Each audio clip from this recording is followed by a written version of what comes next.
시간이 되었으므로 다같이 묵도하심으로 1월 10일 주일 예배로 하나님 앞에 나아가시겠습니다.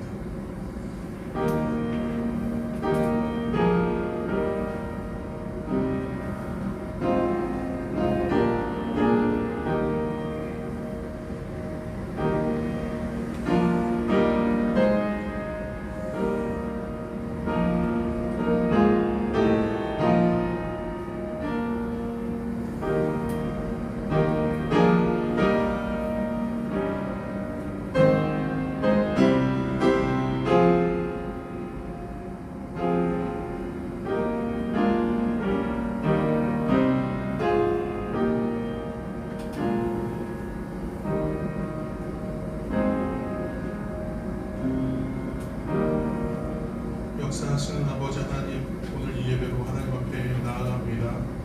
각자의 삶의 자리에서 하나님 앞에 나아갈 때에 현장에서 드리는 이들이나 아니면 영상으로 예배를 드리는 모든 가정마다 하나님의 역사하심으로 하나님을 만나는 은혜, 하나님께서 만져주시는 은혜를 경험하게 도와주옵소서.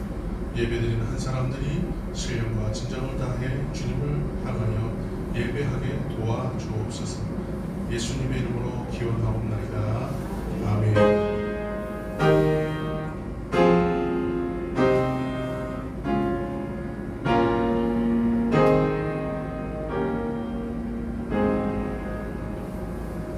찬송가 31장입니다. 찬송가 31장으로 찬송하시겠습니다.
교독 1번 시편 1편입니다.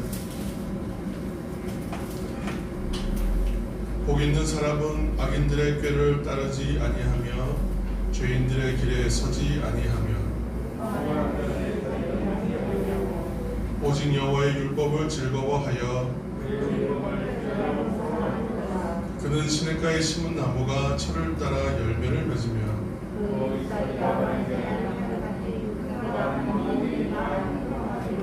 악인들은 그렇지 아니하며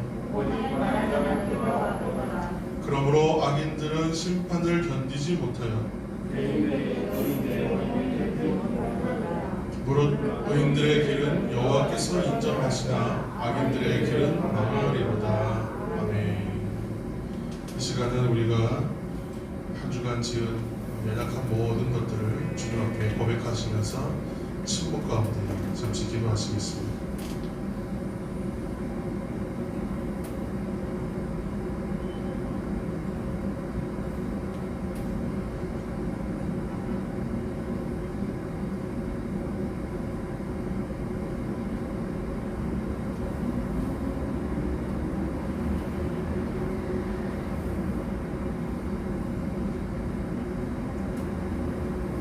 우리를 사랑하시는 아버지 하나님, 일상의 분주한 삶을 다 내려놓고 오늘 주님을 기억하며 삶의 자리에서 하나님께 나아갑니다.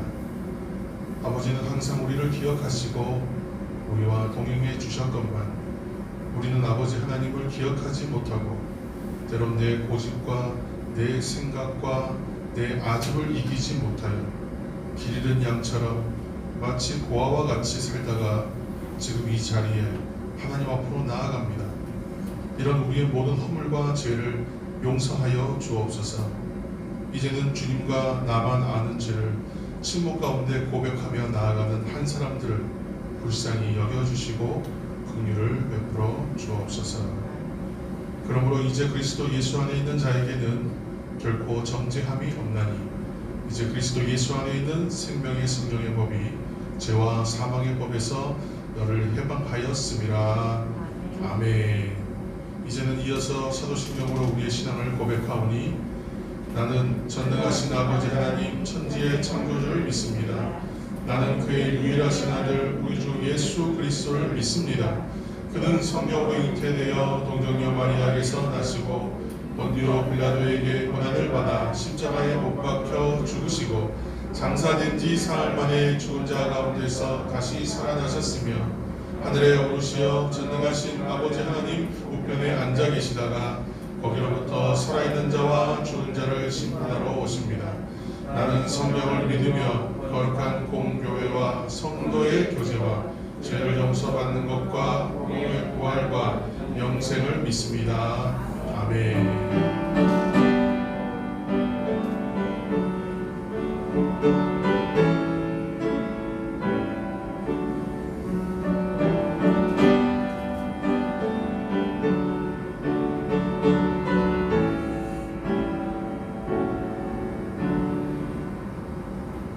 이 시간은 찬송가 550장으로 찬송하시겠습니다. 찬송가 550장을 찬송하신 후에 회중을 대표해서 우리 여한옥 장로님께서 기도하시겠습니다. 찬송가 550장입니다.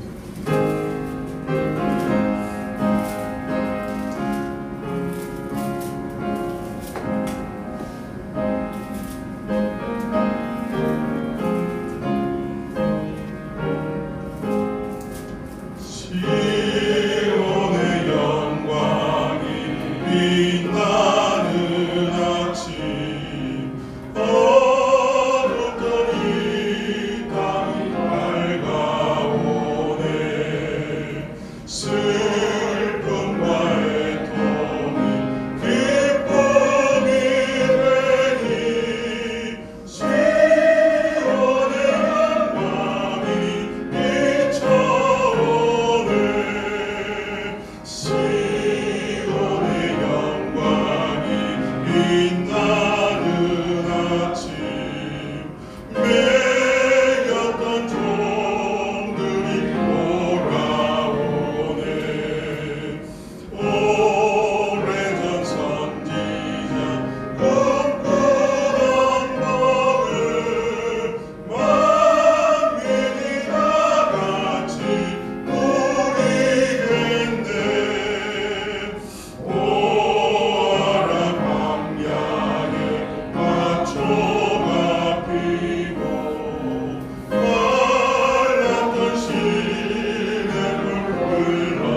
많은 섬들아 찬양을 주님께 드리거라.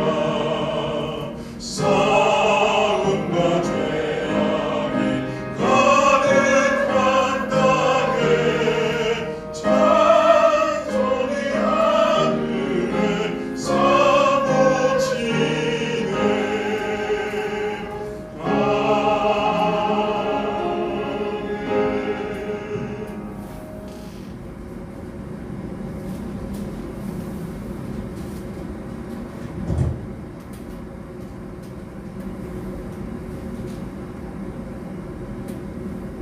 우리에게 참된 평안과 위로를 주시는 주님, 그 어느 때보다 예배의 소중함과 갈급함이 느껴지는 지금의 현실에서 다시 한번 우리의 마음 깊은 곳에서 주님을 향한 뜨거운 사랑과 감격의 은혜가 드려지는 예배를 통해서 나타나기를 간절히 원합니다. 전혀 예상치 못하고 한 번도 경험하지 못했던 코로나 사태, 주님의 또 다른 세상을 향한 사랑과 잘못된 것들에 대한 돌이킬 기회를 우리에게 주시고자 한 선하신 계획이 아닌가, 우리는 이 시간 돌아보기를 원합니다. 주님은 우리를 위해 십자가에 죽으심으로 흘리신 보혈이 지금 우리에게 구원의 확신과 주님께서 맡기신 사명을 잊고 있지는 않았는지 철저히 돌아보기를 원합니다. 아빠는 그 누군가를 위해, 불안하고 흔들리는 나라를 위해, 본질을 잊은 듯한 교회를 위해, 말라버린 눈물의 기도 다시 회복해야 할 회개와 용서의 기도만이 이 땅의 유일한 소망이요 성도로서의 마땅히 행할 바임을 깨닫게 하옵소서. 새해를 맞아 우리 사랑담은 교회에 주님께서 예배하신 목사님을 보내주셔서 감사합니다. 비록 자유롭게 드리지는 못하는 현실의 안타까움이 있지만 그만큼 또한 예배의 간절함이 더할 때에 우리는 어떠한 상황과 여건에서도 예배의 본질을 회복할 수 있기를 간절히 원합니다. 보내주신 판선 목사님과 우리 모든 성도들이 이곳 사랑담은 교회를 통해서 서로 협력하며 섬김과 나눔, 그리고 헌신과 사랑으로 믿음의 성장과 성숙한 신앙으로 교회의 본질을 잘 감당하는 교회가 되기를 소망합니다. 특별히 간구와 없기는 우리 청년들과 어린 자녀들이 내가 만난 주님을 통해 꿈을 꾸고 뜻을 정하여 나라와 민족을 위해 귀하게 쓰임받는 믿음의 일꾼들이 되기를 간절히 원합니다. 이를 위해서 눈물 흘려 기도하는 부모와 성도들의 뜨거운 열정이 그들의 앞길을 선한 길로 인도해 주실 줄 믿습니다. 이 시간 목사님을 통해 들려주시는 하나님의 말씀이 은혜와 결단의 고백으로 응답받는 시간이 되기를 소망하며 우리를 죄에서 구원하신 예수님의 이름으로 기도드립니다. 아멘.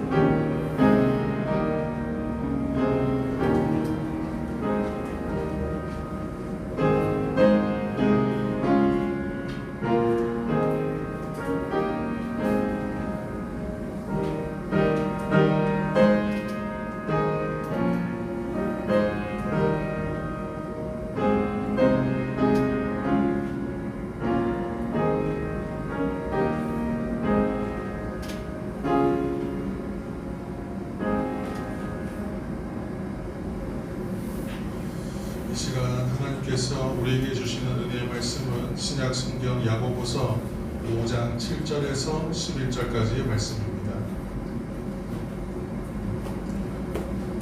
신약 성경 야고보서 5장 7절에서 11절까지의 말씀, 신약 성경 375면 전후에 걸쳐서 있습니다. 야고보서 5장 7절에서 11절까지의 말씀입니다.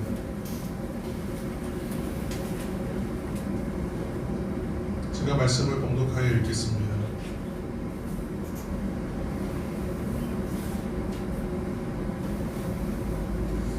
그러므로 형제들아, 주께서 강림하시기까지 길이 참으라. 보라, 농부가 땅에서 나는 귀한 열매를 바라고 길이 참아 이른 비와 늦은 비를 기다리나니 너희도 길이 참고 마음을 굳건하게 하라. 주의 강림이 가까우니라. 형제들아 서로 원망하지 말라. 그리하여야 심판을 면하리라. 보라 심판주가 문 밖에 서 계시니라.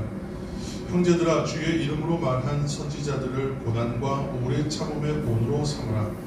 보라 인내하는 자를 우리가 복되다 하나니 너희가 욥의 인내를 들었고 주께서 주신 결말을 보았거니와 주는 가장 자비하시고 긍휼히 여기시는 이시니라. 아멘. 오늘 이제 함께 우리 보신 야고보서는 예수님의 형제로 알려졌고 또 초기 예루살렘 교회의 수장입니다. 사도행전 15장에 나오는 사도회의를 통해서 기독교 선교사의 아주 중요한 역할, 그러니까 이방인들을 위한 선교 전략, 이방 선교 전략을 세우는 그 중대한 회의죠. 그 회의의 주역이 바로 오늘 이 야고보서를 쓴 주의 형제 야고보입니다. 사실 야고보서는 전체가 한 108개 절로 되어 있습니다. 근데 그 중에 한 54개죠. 절반. 실제로는 절반이 좀 넘는 것으로 보이는데 54개가 직접적인 명령형으로 쓰여져 있습니다. 근데 그 말씀들은 성도된 우리들에게 매우 직접적인 행동의 변화를 요구합니다. 크게 두 가지의 어떤 형태로 쓰여져 있습니다. 하나는 매우 긍정적인 것, 매우 부정적인 것. 근데 방향은 어떻게 되어 있냐면 부정적인 것에서 긍정적인 것으로 향해야 된다. 이렇게 크게 이제 나눠져 있습니다. 그 말씀들이 그렇게 쓰여져 있는 것, 그러니까 그 부정적인 것에서 긍정적인 것으로 방향성하여 이 책이 쓰여져 있는 내용은 우리에게 무엇을 주는 것이냐면 매우 직접적인 행동의 변화가 있어야 된다고 요구하는 것입니다. 그러다 보니까 이 말씀이 때로는 되게 권위적으로 여겨지고 너무 강압적인 것이 아닌가. 요즘 이제 청년들이나 세대가 쓰는 꼰대라는 표현이 있는데 매우 너무 우리들에게 직접적으로 그렇게 잔소리하는 말씀이 아닌가 싶어서 어렸을 때부터 저도 그랬는데 야고보서 그렇게 잘 읽지 않게 됩니다. 불편하거든요. 그리고 이제 핑계가 하나 있습니다. 야고보서가 성경의 뒤편에 있습니다. 그러니까 앞쪽만 열심히 읽다가 뒤쪽 좀 갈 때쯤 되면 잘 안 읽게 되기 때문에 야고보서 잘 읽지 않는 거죠. 그래서 야고보서를 좀 외면하는 경향이 많이 있습니다. 그런데 그러한 약간의 오해의 시각을 벗고 보면 다른 성경에서 볼 수 없는 야고보서만의 독특한 표현과 고유의 표현들이 있다는 것을 우리가 보게 되죠. 예를 들어서 두 마음을 품는다 이런 표현은 신약에서는 유일하게 야고보서에만 나옵니다.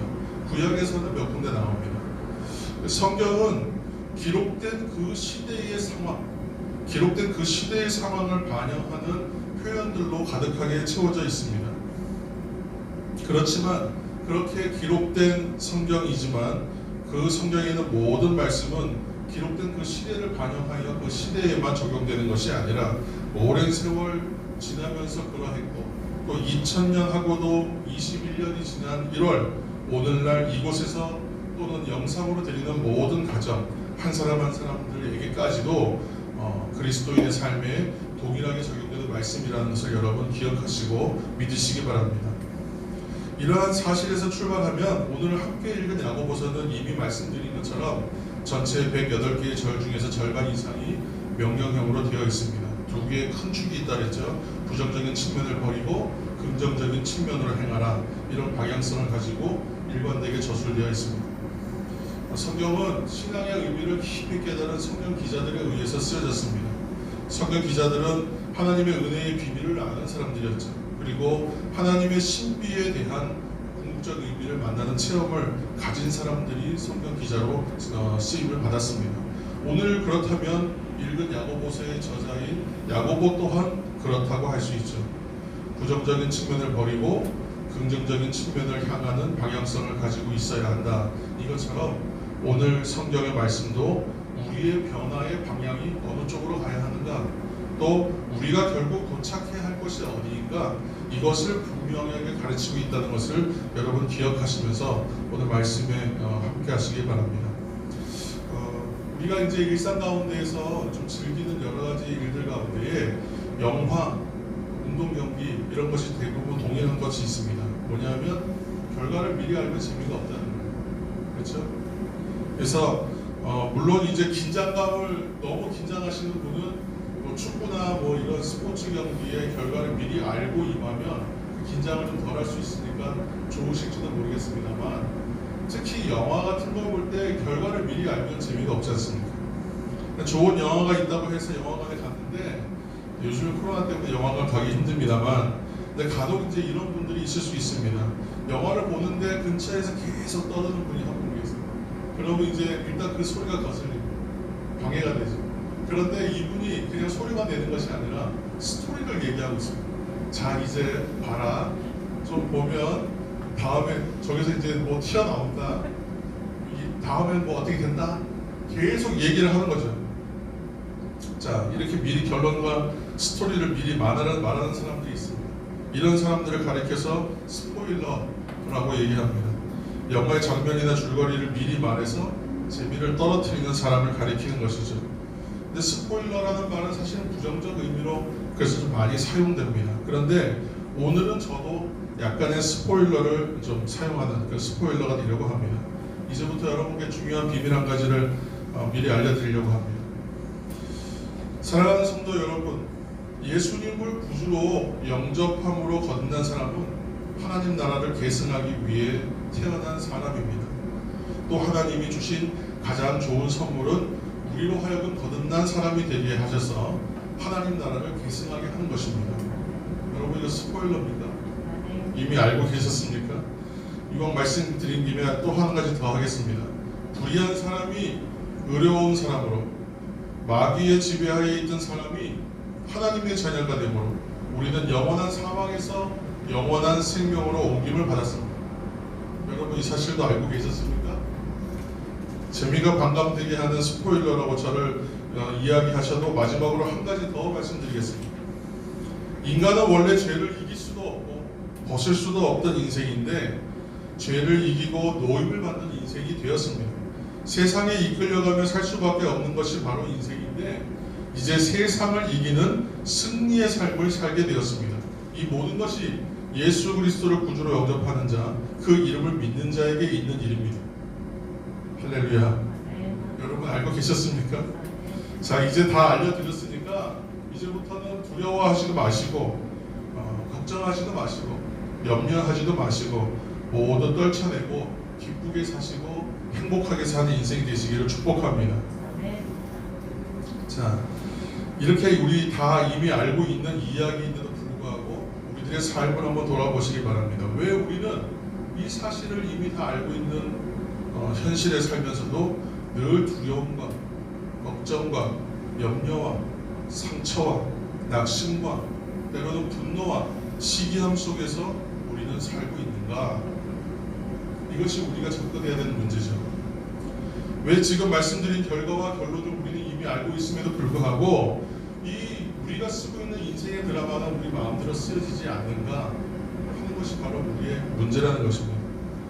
또 최근에 뉴스를 보면서 굉장히 속상하기도 하고 매우 분노했던 일이 있습니다. 슬프고 아프고 또한 부끄럽기까지 합니다. 2020년 10월에 입양된 가정에서 양부모의 학대로 사망한 16개월밖에 안 된 아기 정인이 이야기. 이 사건을 통해서 여러분, 우리는 무엇을 생각하게 됩니까? 저도 아이를 키우고 있지만 크리스찬 가정도 아주 다른 사람이 보았을 때는 아주 훌륭한 믿음의 가정으로 보이는 가정에서도 이런 일들이 일어나는 참담한 것이 바로 오늘날에 우리가 살고 있는 현실입니다. 왜 우리는 이 모든 것을 알고 있음에도 불구하고 우리에게 있어서 참된 신앙의 모습은 나타나지 않는가?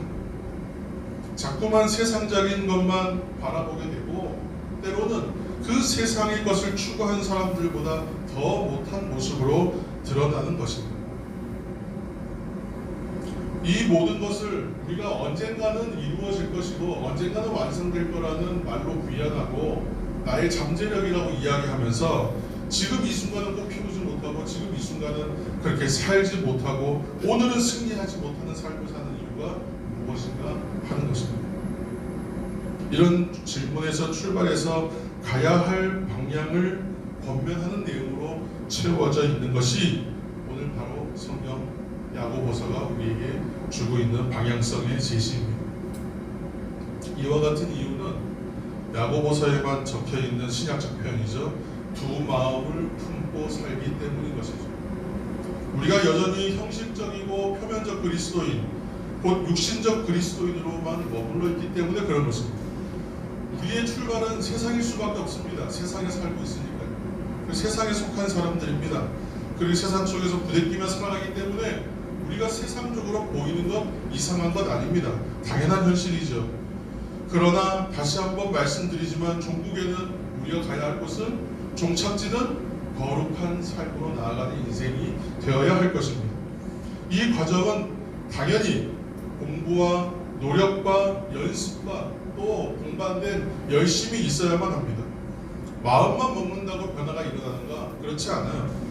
또 열심만 가지고 있다고 되는가? 그렇지도 않습니다.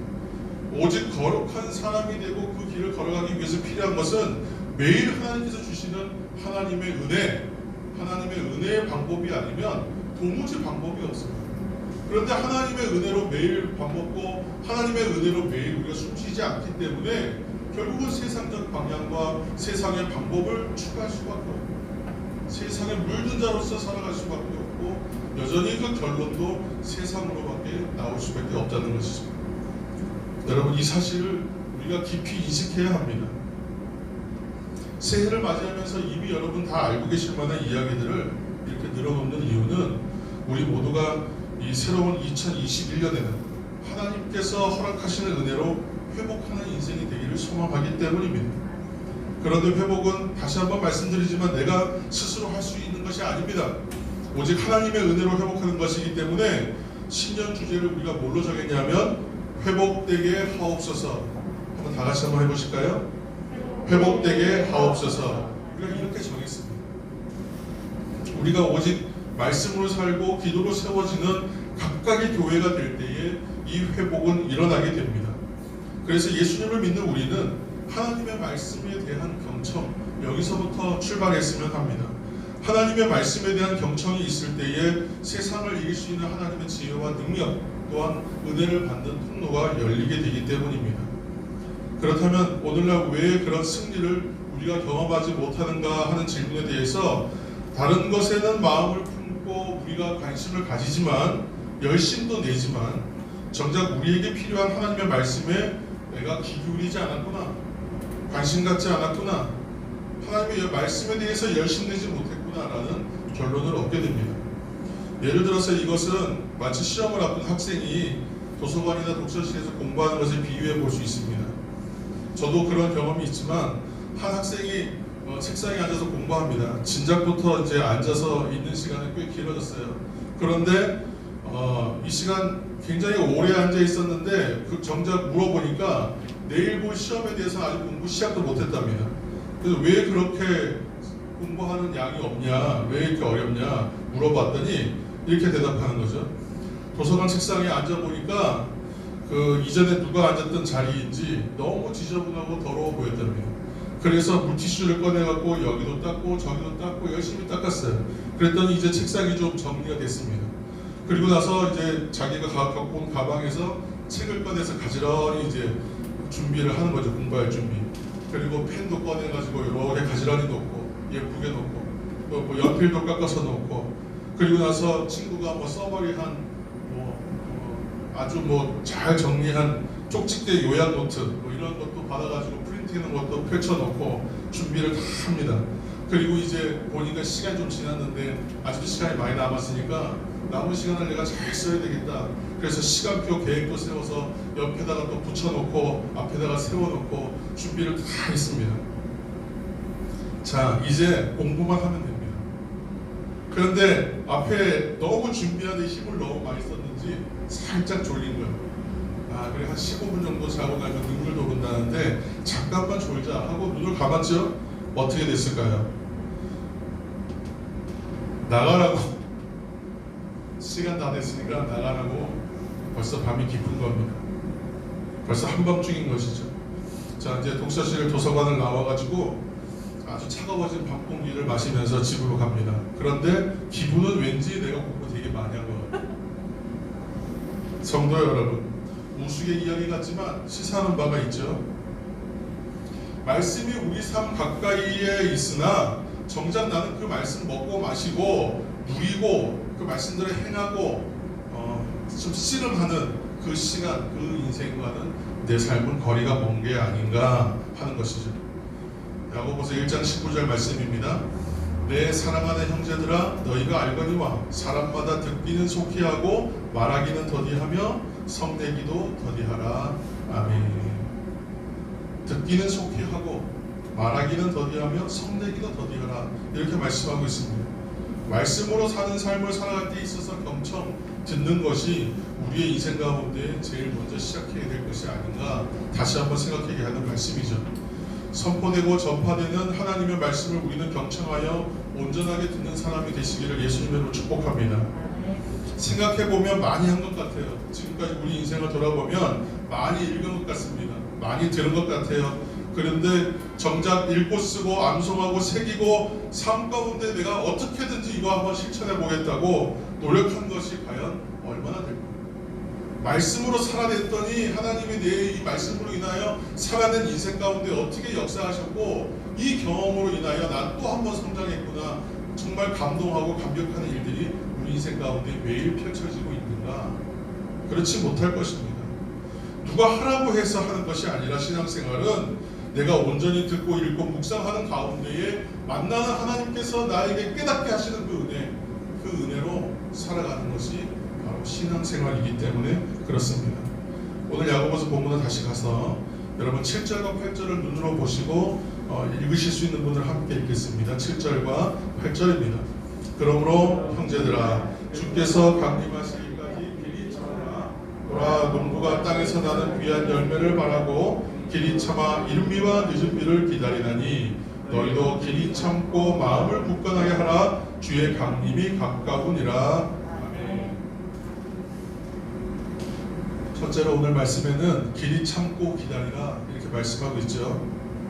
오늘날 세대는 참지 못하는 세대, 견디지 못하는 세대, 인내하지 못하는 세대라고 생각됩니다. 그 이유 중에 하나가 이제 지금 4차 산업혁명 시대로 넘어가는 현실이라고 얘기하고 있는데, 3차 산업혁명 시대까지 우리에게 주장했던 것은 뭐냐면 속도였습니다. 속도 경쟁이 아주 중요했습니다. 그것으로 인해서 생긴 아주 폐해 중에 큰 것 하나가 물질 중심으로 편성되면서 빈익빈 부익부 현상이 나서 소득의 양극화가 생긴 것. 또 하나는 속도에 대한 것입니다. 빨리빨리로 대표되는 바로 속도전에 대한 이 아마 감각은 우리나라 사람이 아마 최고일 겁니다. 예를 들어서 그 속도에 대한 사람들이 얼마큼 급한가 하면, 여러분 자판기 커피 좋아하십니까? 저는 이제 좀 자판기 커피 많이 즐기지 않습니다만 예전에는 자판기 커피 참 많이 마셨습니다. 제가 제가 다녔던 모교회의 마당에 가면 자판기 커피 그게 있었습니다. 자판기가 100원만 넣으면 정말 많은 커피의 양을 주는 그런 아주 맛있는 커피를 주는 자판기가 있었죠. 자, 그런데 사람들이 이제 자판기 앞에 갑니다. 커피를 뽑아서 마실 때 어떻게 하고 있죠? 동전을 넣고, 자, 시작 버튼 누르고 나서 손이 어디로 갑니까? 네, 바로 컵으로 이미 가 있습니다. 그리고 그 100원짜리 넣고 마시는 커피도 그냥 안 마십니다. 후후 불어서 후루룩 빨리 마십니다. 자, 제가 이제 또 서울의 노량진에 꽤 오래 있었는데, 노량진에 가면 학원들이 많습니다. 근데 어린 시절에 노량진은 대학 진학을 위한 입시 학원만 있는 줄 알았거든요. 근데 갔더니 지금은 어때요? 고시 학원들이 아주 즐비합니다. 노량진 학원가에 왔다 갔다 하다 보면 사람들이 전단지를 나눠줍니다. 뭐 요새는 코로나 때문에 많이 좀 모양이 많이 바뀌었다고 얘기하는데, 예를 들어서 많이 주는 전단지의 대부분의 제목들이 공단기 학원 이렇게 써 있습니다. 공단기가 무슨 말인지 잘 몰랐어요. 그랬더니 공무원 시험을 위한 단기 속성만. 그러니까 뭐든지 어떻게 되죠? 영단기도 있습니다. 영어도 단시간 내에 끝내준다는 거예요. 속성으로. 사랑하는 성도 여러분, 그러나 신앙에는 속성이 없습니다. 아무리 신비한 체험을 하였다고 해도 그 신앙의 깊이와 믿음의 깊이와 하나님에 대한 알의 깊이는 짧은 시간에 얻을 수가 없어요. 그래서 신앙생활을 오래 하신 분들을 저는 굉장히 존경합니다. 그 깊이와 연륜 안에 하나님을 만난 인생의 그 깊이만큼의 그 은혜가 그분과 삶 가운데 흘러나오기 때문에 그렇습니다. 열심을 내어서 몸을 단련하면 몸은 분명히 단련됩니다. 그러나 그것도 시간이 걸립니다. 열심을 내기만 하면 물론 신앙은 좋아질 것입니다. 언젠가는. 그러나 깊어지기 위해서는 시간이 필요한 것이죠. 신앙에는 절대 한 방이 없습니다. 신앙에는 로또도 없습니다. 생명의 성장은 때에 맞게 자라가는 것이지 결코 속성으로 되는 것이 아니기 때문에. 성현이가 저희 아들이 이제 고성현이 이제 10년이 되면서 7살이 됐습니다. 지금 저 위에서 예배드리고 있는데 아이가 자라갈 때에 드러나는 특징들은 눈에 보이지 않습니다. 매일매일 자라가는 것이 눈에 띄게 드러나진 않아요. 그런데 뭐 좀 처갓집에 좀 할머니 외할머니 외갓댁에 가서 한 2주 있다가 이렇게 만나면 내가 부쩍 자라는 걸 보게 되죠. 근데 요새 이 생명이 계속 자라나고 성장하는구나 알게 되게 된 하나의 예화가 아이가 이제 이빨이 빠지기 시작합니다. 이제 유치라고 하는 이 전니 유치가 빠지고 연부치가 나오기 시작하면 이가 자연스럽게 빠집니다. 몰랐는데 이가 났던 순서대로 빠져요. 그래서 하나가 빠졌는데 그저께 또 하나가 빠졌습니다. 근데 그 전날까지는 아무리 실로 잡아 뽑으려도 안 빠지더라고요. 무서워서 못 뽑겠더라고요. 그런데 그저께는 땡기니까 뽑아줘요. 뭐냐 하면 뭐든지 때가 되면, 때가 이르면, 때가 차면 그때는 이루어집니다. 근데 그 전까지는 요지부동입니다. 변화된지 알 수가 없습니다. 로마서 8장 24절에서 25절까지 말씀을 제가 읽겠습니다. 우리가 소망으로 구원을 얻었음에 보이는 소망이 아니니 보는 것을 누가 바라리요? 만일 우리가 보지 못하는 것을 바라면 참음으로 기다릴지니라. 아멘. 우리가 바라고 원하는 하나님 나라에 대한 또 영생에 대한 구원에 대한 소망은 우리 마음의 이 중심에 이미 주님의 사랑과 성령의 은혜로 인하여 이미 소유되어 있어요. 여러분 믿으십니까? 그럼 이것이 바로 우리에게 소망을 주시는 근원, 이유가 되고 원인이 됩니다. 세상을 살아가는 우리의 방법이요 힘입니다. 달리 말하면 이 자체가 바로 은혜입니다. 말 그대로 나의 공로도 없이 내가 노력한 것으로 받은 것이 아니기 때문에 은혜입니다. 그렇지만 은혜라고 해서 거저받았다고 해서 이것이 값싼 것도 아니요. 하늘에서 뚝 떨어지기를 바라고만 있거나 내가 여전히 불신하고 원망하고 낙심한 채로 마음의 상태를 가지고 있음에도 불구하고 은혜가 그냥 어느 날 감히 뚝 떨어지냐? 그렇지는 않더라고요. 성경에는 은혜 베푼다, 은혜를 입는다, 또 은혜를 구한다, 이런 은혜와 관련된 표현들이 수없이 나옵니다.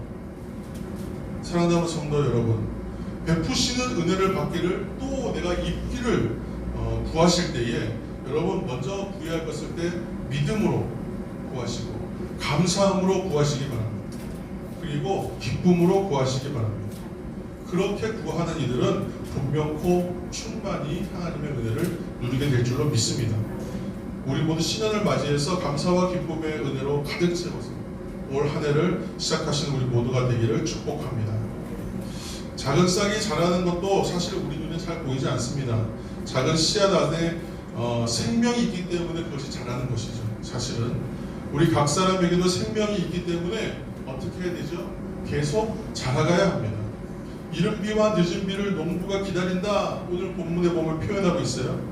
헬라어 원문을 보면 기다린다라는 말은 람바노라는 동사를 쓰는데 이 말은 밖에서 안으로 받아들인다는 의미예요. 기다린다는 의미는 밖에서 무언가 안으로 받아들인다는 의미거든요. 영접한다 이런 뜻이란 말이죠. 그러므로 기다리고 참을 때에 우리는 받아들일 수 있어요. 그리고 영접할 수 있어요. 생명은 이처럼 내가 스스로 안에서 만들어낸 것 결코 아닙니다. 불가능입니다.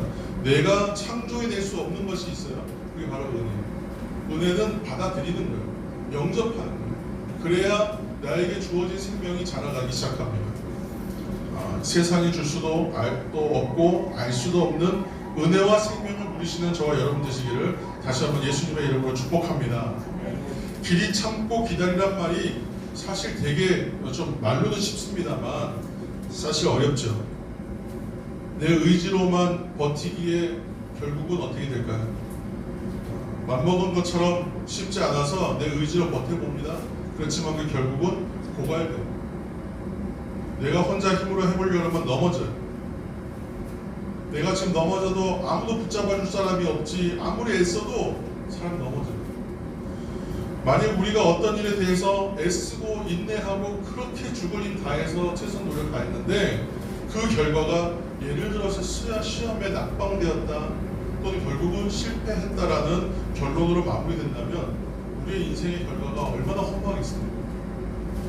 오늘 말씀에 농부가 땅에서 나는 귀한 열매를 바라고 길이 참아 이른 비와 늦은 비를 기다린다 이렇게 했습니다. 농부는 비가 올 것이기 때문에 그걸 믿는 거죠. 경험으로 합니다. 그 믿음의 경험이 필요한 거죠. 또 그렇게 비가 온 후에는 어떻게 돼요? 작물들이 성장한다는 걸 알고 있어요. 이것은 믿음의 확신이 주는 안입니다. 믿음의 경험이 반드시 필요하죠. 오늘 그 말씀 가운데에서 지금까지 지내온 것이 주의 크신 은혜라 이런 찬송의 고백이 있지 않습니까? 우리가 아직 경험하지 못할 다가올 삶의 시간들도 그렇게 믿음의 삶이 될 수 있도록 우리가 기다리는 거죠. 지금까지 또는 여기까지 하나님께서 나를 도우셨다라는 그 인생의 경험과 믿음의 경험이 있으신 분들은 앞으로의 내 인생도 믿음의 인생으로 만들어갈 수 있다는 것입니다. 그래서 2021년도가 그런 의미에서 모두가 하나님의 은혜로 열매 맺는 새해가 되시기를 다시 한번 축복합니다. 둘째로 마음을 굳건하게 하는 것입니다. 8절에 마음을 굳건하게 하는 것입니다. 우리가 세상에서 다 잃게 되어도 꼭 지켜야 할 것이 한 가지 있습니다. 그것이 바로 마음입니다. 저는 그 마음만 주면 다 주는 것이다 이렇게 생각합니다. 오늘 그래서 집사람과 아내와 아이를 4층에서 예배드리려고 한 이유가 있습니다. 그래서 여기 앉혀놓고 얘기하기 좀 부끄러워서 자 마음을 주면 다 주는 것이다. 그래서 결혼할 때 정말 줄 수 있는 게 아무것도 없었습니다. 뭐 아무것도 줄 게 없으니까 아무도 안 줘도 되니까 좋긴 하더라고요. 그런데 뭐가 줘야 되잖아요. 내가 뭐가 주어야 이 사람을 얻고 이 사람과 결혼할 텐데 그래서 내가 지금 줄 수 있는 거 마음밖에 없어요. 내가 마음 주면 다 준 거라고 그렇게 얘기했습니다. 그게 참 감동적인 프로포즈는 아니었던 것 같습니다. 근데 어쨌건 저는 지금 아내를 만날 때 결혼할 때 정말 가진 게 없었거든요. 그때 생각했어요. 내가 가진 건 진짜 마음밖에 없겠다 그런 생각이 들었습니다. 사랑하는 성도 여러분, 우리가 인생을 살면서 보면 언제나 잊지 않고 찾아오는 반갑지 않은 일들이 있습니다. 바로 고난과 어려움과 상처와 같은 일들, 사고와 사건들입니다. 그러나 여러분 기억하시기 바랍니다. 그때도 우리가 주장해야 되는 것입니다. 마음으로 선포해야 되는 것. 나는 마음을 잃지 않겠다. 여러분 이렇게 선포하시기 바랍니다. 한번 해보시죠. 나는 마음을 잃지 않겠다. 나는 마음을 잃지 않겠다. 아멘입니다. 악한 영이 나의 마음과 중심을 무너뜨리기 위해서 끊임없이 속삭입니다. 나를 점령하려고 합니다. 결코 그때의 내 마음을 그러한 일들에게는 쉽게 내어주지 않겠다. 그렇게 결심하고 결단하는 것이 중요합니다. 시편 42편 11절 말씀입니다. 내 영혼아 내가 어찌하여 낭망하며 어찌하여 내 속에서 불안하여 하는고 너는 하나님을 바라라. 너는 내 얼굴을 도우시는 내 하나님을 오히려 찬송하리로다. 아멘. 우리는 나의 중심에 예수 그리스도를 모시고 또 성령님을 모시고 사는 사람입니다. 어려움과 고통의 문제를 만나겠지만 결코 원망하고 낙심하고 침체되지 않으시는 여러분 되시길 바랍니다. 오늘 본문 10절 11절입니다. 10절과 11절 말씀을 우리가 함께 읽겠습니다. 형제들아 주의 이름으로 말한 선지자들을 고난과 오래 참음의 본으로 삼으라. 보라 인내하는 자를 우리가 복되다 하나니 너희가 욥의 인내를 들었고 주께서 주신 결과를 보았거니와 주는 가장 자비하시고 아멘. 나를 그러한 포기함과 낙심함과 실망함과 낙담함과 모든 약한 것과 악한 것에 내버려 두지 않는 것이 중요하다는 것이죠. 내가 나의 중심을 소중히 하고 마음을 지킬 때, 굳건하게 할 때 주님은 그 사람을 이 땅의 사람 가운데 누구처럼요? 마치 욥과 같이 칭찬하시면서 바라보실 것이란 말씀입니다. 사랑하는 성도들과 지금 또한 영상으로 예배하는 믿음의 사람들을 향하여 하나님께서 반드시 복되다 하실 것입니다. 오늘 야고보서의 저자 주의 형제 야고보는 아주 유명한 말을 남겼습니다. 행함이 없는 믿음은 죽은 것이다. 이 말씀에 대해서 여러 오해도 있습니다만 저는 행동하는 믿음이 중요하다라고 강조한 말씀으로 이해합니다. 행동하는 믿음의 삶이 여러분 무엇이겠습니까? 출애굽기 40장 36절에서 37절까지 말씀을 제가 읽겠습니다. 구름이 성막 위에서 떠오를 때에는 이스라엘 자손이 그 모든 행진하는 길에 앞으로 나아갔고, 구름이 떠오르지 않을 때에는 떠오르는 날까지 나아가지 아니하였으며 그랬습니다. 우리 사랑하는 성도 여러분, 구름이 떠오르면 나아가고 구름이 떠오르지 않으면 나아가지 않는 것입니다. 기다리는 것입니다. 그냥 가만히 있는 게 아니라 기다리는 거예요. 하나님을 믿기 때문에, 내가 중심에 예수 그리스도를 모시고 사는 사람이기 때문에, 이 확신이 있는 인생이기 때문에 우리는 기다리는 거예요. 하나님의 말씀대로 행하여 살고 기도로 행하여 나아가는 인생은 이때는 기다릴 줄 아는 것입니다. 이제 주를 믿는 믿음의 사람으로 살고자 할 때에 어려움이 올지라도 여러분 길이 참고 기다릴 수 있게 되기를 다시 한번 축복합니다. 마음을 쉽게 내어주지 마시고 인내하면서 참아내시기 바랍니다. 새해를 시작하는 자리입니다. 여러분 결단하며 하나님 앞에 그렇게 마음으로 다짐하시기 바랍니다. 그렇게 되었을 때에 분명코 기다림의 인생 가운데 주님 주시는 만족이 분명히 있습니다. 성령께서 사모하는 심령을 주시고 나의 중심에 역사하셔서 고난과 어려움을 만나지만 내가 인내할 수 있는 은혜로 채우시고 주실 줄 믿습니다. 또한 연약한 마음과 중심을 뜨겁게 하셔서 은혜로 행하며 사는 인생 되게 하여 주옵소서. 이렇게 기도하시는 저 여러분 되시기를 예수님의 이름으로 축원합니다. 기도하겠습니다. 사랑하시는 주님, 은혜를 주셔서 믿음의 사람으로 하나님 나라를 사는 사람으로 인도하심을 감사합니다. 새해를 말씀으로 시작하고자 주일마다 말씀을 듣고 새기고 있습니다. 올 한 해도 여러 어두운 전망과 어려움이 있을 것이라는 소리가 끊임없이 들려옵니다. 오직 은혜로 무너진 심령을 견고하게 회복시켜 주시고 힘든 세상의 삶을 살아가는 우리들로 하여금 믿음으로 참고 기다리며 인내하는 사람 되게 하여 주셔서 인내하는 사람이 받는 복과 은혜를 풍성하게 누리게 하여 주옵소서. 예수 그리스도의 이름으로 기도하옵나이다. 아멘. 찬송가 337장으로 함께 찬송하시겠습니다. 찬송가 337장 찬송하시면서 준비된 예물 하나님께 보관하며 드리겠습니다.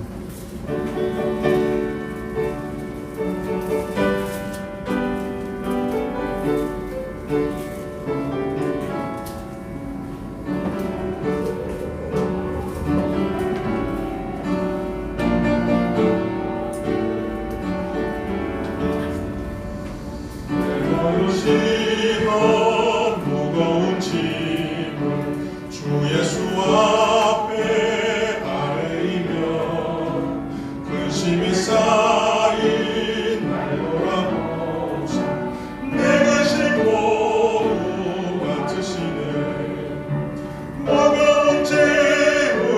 나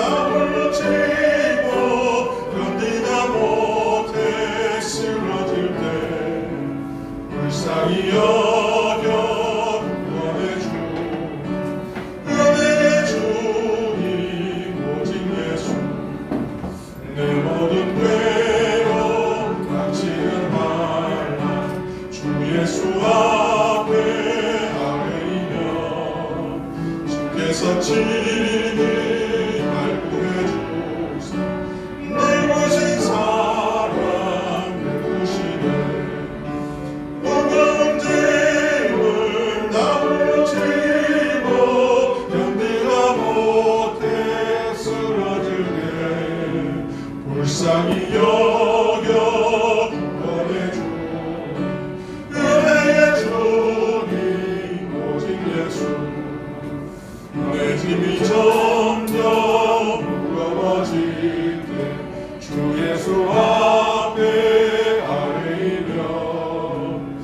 주께서 신이 날 구해주사 내 대신 짐을 져주시네.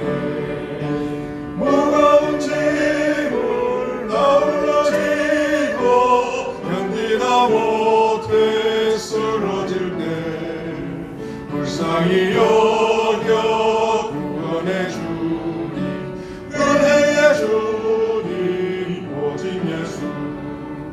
마음에 지어 무서운 죄를 주 예수 앞에 아뢰이며 예수님 나의 능력이 되사 세상을 이기는 주시네.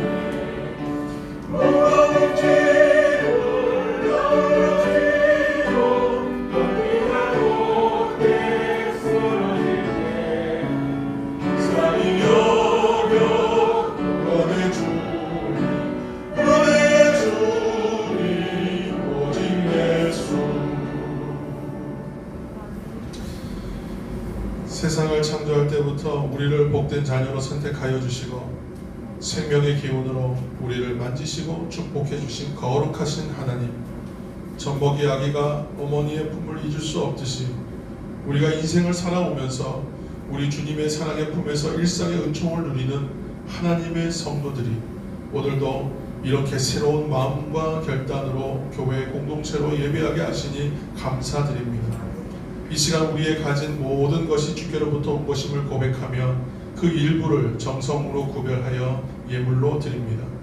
힘쓰고 애쓴 것으로 온전한 11조를 드리고 노력하여 준비한 것으로 봉헌한 손길들마다 인생의 창고에 선한 물질이 넘쳐나게 하여 주시고 감사와 행복과 자랑이 넘쳐나게 하여 주시며 성취와 기쁨이 가득하게 하여 주옵소서.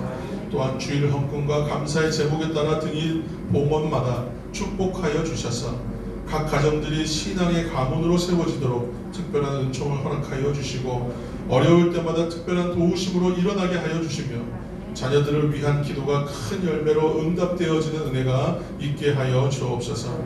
가정과 사업 위에 걸쳐 있는 근심들은 새해 시작부터 주님이 주시는 평안함으로 인해 한낮의 안개처럼 다 소멸되게 하여 주시고 메마르고 생기 없던 우리의 삶의 자리가 기름진 옥토와 같이 되게 하여 주시옵소서. 또한 식어가는 우리의 중심이 성령의 불꽃으로 뜨겁게 회복되는 역사가 놀랍게 나타나게 하여 주옵소서. 감사드리며 예수님의 이름으로 봉헌의 기도를 드리옵나이다. 아멘.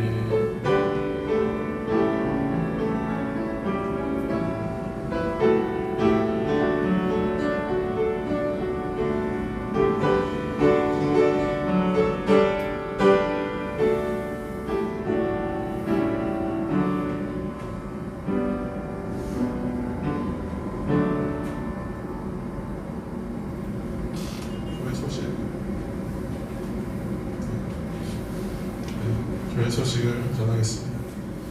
자세한 내용은 여러분 주보에 이제 좀 기록해 두었지만 오늘은 저희가 간단한 장비를 통해서 최소한의 장비입니다. 그래서 실시간 예배 송출을 오늘부터 시작했는데 시작이 절반입니다만 갈 길은 매우 멀어 보입니다. 그래서 다음 주에는 조금 더 잘 준비해서 여러분 예배로 만나도록 노력하겠습니다. 오늘은 이제 그 앞쪽에 있는 PPT나 이런 부분에서 예상치 못한 문제가 생겨서 좀 더 예배가 더 여러분 좀 더 원활하게 드리지 못한 어려움이 있었습니다. 그러나 여러분 오늘 말씀처럼 참아 인내하고 기다리는 자에게 분명히 채우시는 복이 있습니다. 하나님께 기다리실 때에 또 우리가 믿음으로 응답하면 계속 발전하고 좋은 일들이 일어납니다. 그래서 하나님의 은혜가 있는 이 한 주간의 삶이 되길 바랍니다. 한파로 인해서 아주 뼈저리게 추위와 어려움을 겪고 있는데 저는 제가 이제 대구에 온 지 아직 한 달이 채 되지 않았습니다만 대구는 안 춥다 생각했습니다. 저는 되게 추운 데서 왔기 때문에 대구는 안 춥다, 따뜻하다 이 정도입니다. 따뜻한 남쪽 나라 그랬는데 이번 주 지난 주간은 아주 굉장히 춥습니다. 그래서 역시 추운 데서 춥지 않다고 말하는 것은 되게 교만한 거구나 생각하면서 추위에 좀 여러분들 많이 힘드실 텐데 한파로 피해 없으시고 추위 가운데 평안하시기를 예수님의 이름으로 축복합니다. 우리가 지난 이제 작년이죠. 12월 30날 우리가 문고리 신방이라고 해서 1차 문고리 신방 통해서 가정들을 좀 찾아가서 인사를 드렸습니다만 아직 예배를 통해서 온전히 만나지 못합니다.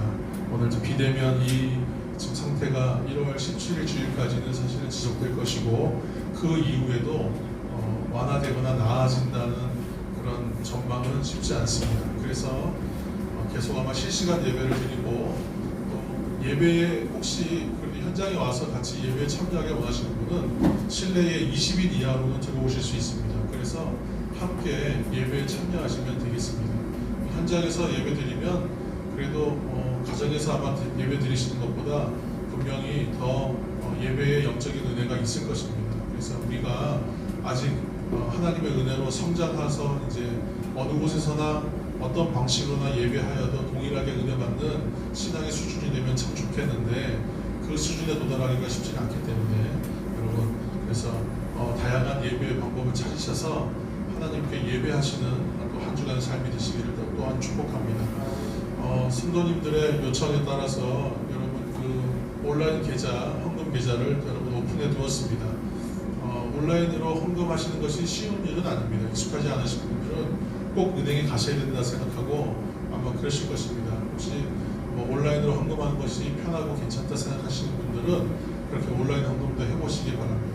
하나님께 드린 것은 어떠한 방식으로 드렸던 하나님께서 기쁘게 받으시고 또 드릴 때의 믿음으로 기쁘게 드린 것은 다 하나님께서 기쁘게 받아주신다. 지난번 말씀 가운데도 드렸습니다. 그래서 그 생활을 한번 실천해 보시는 저 여러분 되시기를 다시 한번 축복합니다. 문고리 신방 이야기하다가 말았습니다만 또 이제 구정 전이나 이 비대면 기간이 길어지면 2차로 또 여러분 찾아뵙도록 하겠습니다. 한 주간의 삶 가운데 하나님의 은혜로 충만하시길 바랍니다. 자세한 내용들은 또 저희가 문자로 그때마다 계속 안내하여 드리겠습니다. 우리 찬송가 620장으로 함께 찬송하시겠습니다. 찬송가 620장.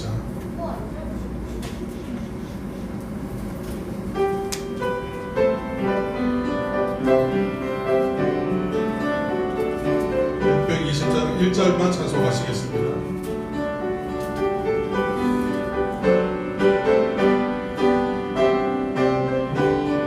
자리에서 일어나서 찬송하시겠습니다. 여기에 모인 우리 주의 은총 받은 자여라. 주께서 이 자리에 함께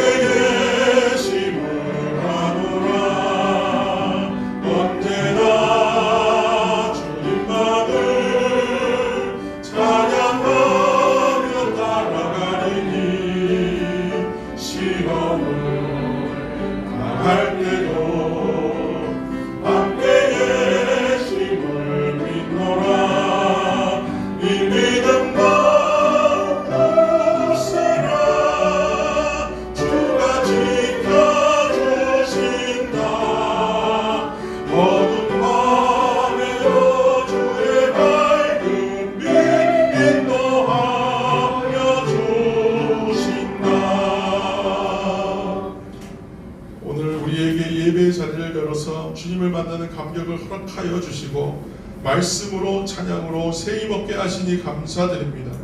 실시간 영상을 통해 예배해야 하는 어려움 가운데서도 예배를 회복하는 신앙 열어주시니 또한 감사합니다. 참고 기다리는 믿음 가운데에 은혜의 풍성함을 누리게 하여 주옵소서. 오늘 현장 예배의 송출을 위해 섬기는 모든 손길들을 또한 축복하여 주시고 가정에서 영상으로 예배하는 모든 성도들마다 승리하는 한 주간 되게 하여 주옵소서. 이제는 우리 주 예수 그리스도의 은혜와 아버지 하나님의 무한하신 사랑하심과 성령님의 교통하심이 은혜 주실 것을 믿음으로 참고 기다리며 함께 하실 것을 믿음으로 또한 마음을 굳건히 하기를 다짐하는 사랑 담은 가정과 권속들 위에 교회 위에 이제부터 영원까지 함께 하옵시기를 간절히 축원하옵나이다. 아멘.